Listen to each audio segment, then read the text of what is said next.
Materi kali ini yaitu tentang corak kehidupan manusia zaman praaksara. Yang pertama, masa berburu dan mengumpulkan makanan atau pada zaman Paleolitikum. Berburu dan mengumpulkan makanan atau meramu merupakan bentuk adaptasi pertama manusia yang paling sukses, serta mencakup 90% dari sejarah manusia. Makanan manusia purba pada masa ini bergantung sepenuhnya pada alam dengan berburu dan mengumpulkan makanan.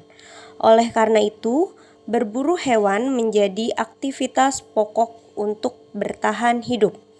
Hewan-hewan yang diburu antara lain rusa, kuda, babi hutan, kijang, kerbau, kera, gajah, dan kuda Nil.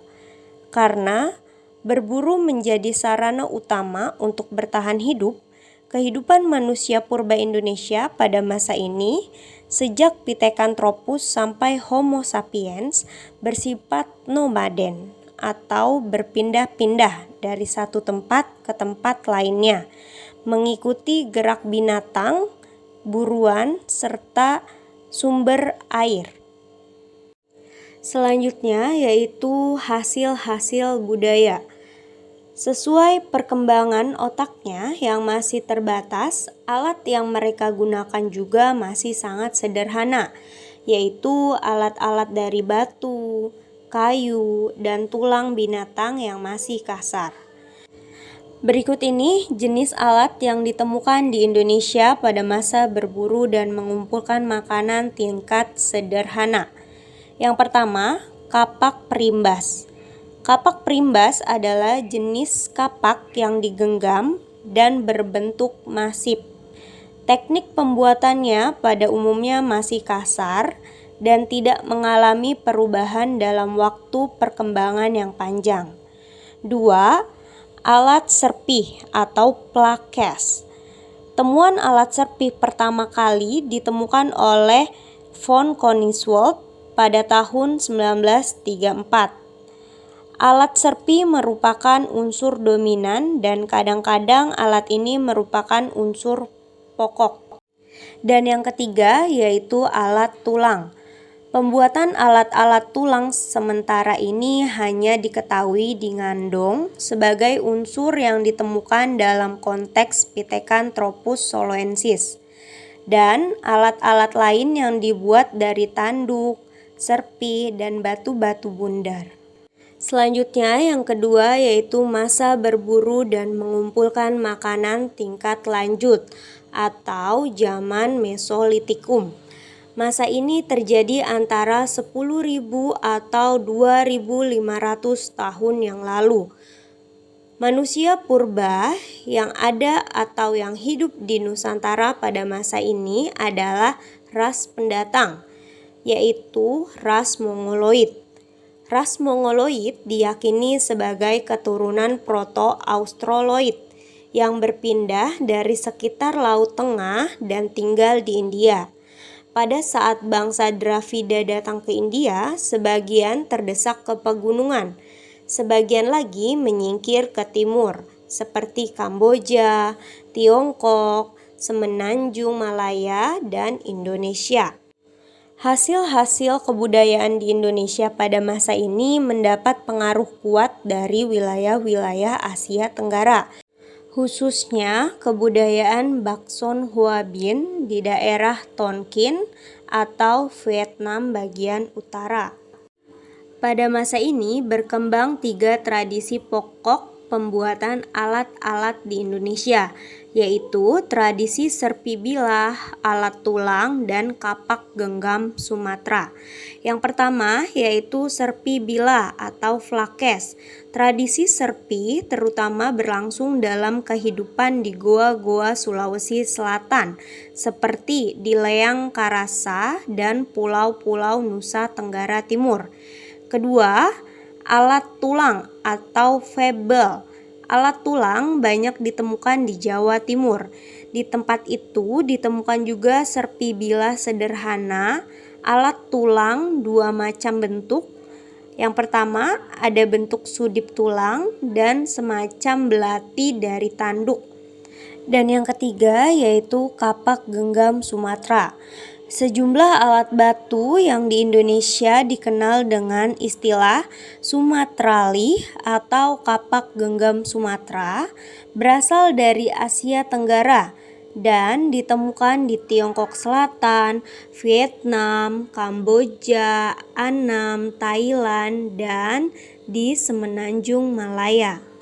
Dan selanjutnya yaitu tentang kepercayaan pada zaman Mesolitikum. Jadi selama bertempat tinggal di goa-goa, mereka atau manusia purba mulai mengenal tradisi melukis di dinding-dinding goa. Lukisan tangan dengan latar belakang cat merah di goa Leang-Leang atau di Sulawesi Selatan, misalnya diyakini sebagai simbol kekuatan atau lambang kekuatan pelindung terhadap gangguan-gangguan roh jahat. Lukisan-lukisan goa bertalian dengan upacara-upacara penghormatan nenek moyang, upacara kesuburan, inisiasi, dan mungkin juga untuk keperluan ilmu dukun, untuk meminta hujan dan kesuburan atau memperingati suatu kejadian yang penting. Para ahli juga meyakini kebiasaan ini merupakan bentuk kepercayaan awal manusia purba akan adanya kehidupan setelah mati, yaitu berupa roh-roh orang yang telah meninggal, dan karena itu jasad dan roh-roh tersebut patut mendapatkan penghormatan. Yang ketiga yaitu masa bercocok tanam atau zaman Neolitikum. Jadi sekitar tahun 1500 sebelum Masehi, datanglah gelombang pertama dari bangsa Melayu Austronesia dari ras Mongoloid ke Nusantara. Nah, gelombang pertama ini datang dari Yunan, wilayah Tiongkok bagian selatan, dan mereka bermigrasi ke Indonesia. Selanjutnya yaitu hasil-hasil budaya. Jadi dari masa ini lahir bentuk beliung persegi, kapak, mata panah, dan tombak. Yang pertama yaitu beliung persegi. Beliung persegi adalah alat batu paling menonjol dari masa bercocok tanam. Umumnya berbentuk memanjang dengan penampang lintang persegi. Beliung persegi juga digunakan sebagai alat barter. 2. Kapak lonjong. Bentuk umumnya lonjong dengan pangkal agak runcing dan melebar pada bagian tajaman. Daerah penemuan kapak lonjong di Indonesia hanya terbatas di daerah timur, yaitu Sulawesi, Sangihe Taulat, Flores, Maluku, Leti, Tanimbar, dan Papua. 3. Alat-alat obsidian.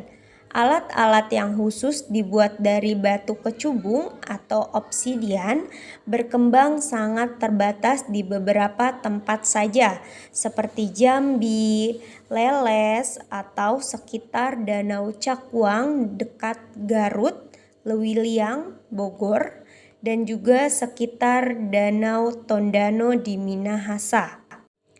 4. Mata panah.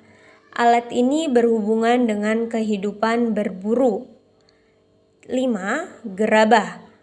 Benda-benda gerabah mulai dikenal pada masa bercocok tanam. Pola hias gerabah pada masa bercocok tanam masih sangat sederhana. Semuanya dikerjakan dengan tangan serta hanya menggunakan goresan sederhana di lingkar luarnya. 6. Alat pemukul dari kulit kayu. Beberapa dari alat ini yang dibuat dari batu ditemukan di Kalimantan dan Sulawesi Tengah. 7. Perhiasan. Dalam masa bercocok tanam, perhiasan-perhiasan berupa gelang dari batu dan kulit kerang telah dikenal. Perhiasan seperti ini umumnya ditemukan di Jawa Tengah dan Jawa Barat. Selanjutnya yaitu mengenai sistem kepercayaan. Hal penting lain yang terjadi di Nusantara pada masa ini adalah berkembangnya sistem kepercayaan yang disebut dengan animisme dan dinamisme. Yang pertama yaitu animisme, berasal dari bahasa Latin yaitu anima yang berarti roh. Adalah kepercayaan bahwa segala sesuatu yang ada di bumi, baik hidup maupun mati, seperti kawasan tertentu, gunung, laut, sungai, goa, pohon, dan batu pasti memiliki roh. Bagian tak terpisahkan dari animisme adalah kepercayaan akan adanya roh orang-orang yang telah meninggal. Hal ini tercermin dalam upacara penguburan dan tradisi megalitik. Orang yang sudah meninggal dibekali bermacam-macam barang keperluan sehari-hari seperti perhiasan dan periuk. Lalu semuanya ikut serta dikubur bersama-sama dengan maksud agar perjalanannya ke dunia arwah dan kehidupan selanjutnya akan terjamin. Yang kedua yaitu ajaran dinamisme, yang mana berasal dari bahasa Yunani yaitu dunamos yang berarti kekuatan atau daya. Dinamisme adalah kepercayaan bahwa benda-benda di sekitar manusia memiliki daya atau kekuatan gaib yang mampu memberikan manfaat ataupun mara bahaya bagi manusia.